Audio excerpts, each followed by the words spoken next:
আমাদের জাতীয় ফুল শাপলা আর জাতীয় মাছ ইলিশ। শাপলা খেতে যেরকম মজা, ইলিশ মাছও খেতে মজা। প্রথমে শাপলাগুলোকে সিদ্ধ করে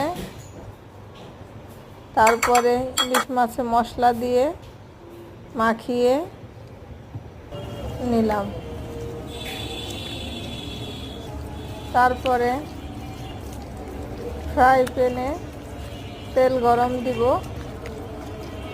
মাছগুলোকে ভালোভাবে মাখিয়ে সব ফ্রাই প্যানে দিয়ে দেব। ফ্রাই প্যানে দেওয়ার পর কিছুক্ষণ পর নেড়ে চেড়ে উল্টে দেব। তারপরে আবার ঢেকে দিব, আবার আরেকবার উল্টে দিব মাছগুলোকে। এরপর বাটি ধুয়ে পানি দিয়ে দিব। এরপর শাপলা সিদ্ধ করে রাখা শাপলাগুলো দিয়ে দিব, কাঁচামরিচ সাথে দিয়ে ঢেকে দিব। তারপরে একবারে শুকনো শুকনো করে নামিয়ে ফেলব। এবার নামিয়ে পরিবেশন করব। খেতে মজাদার জাতীয় ফুল শাপলা আর জাতীয় মাছ ইলিশের একসাথে রান্না করে খাওয়া মজাই আলাদা।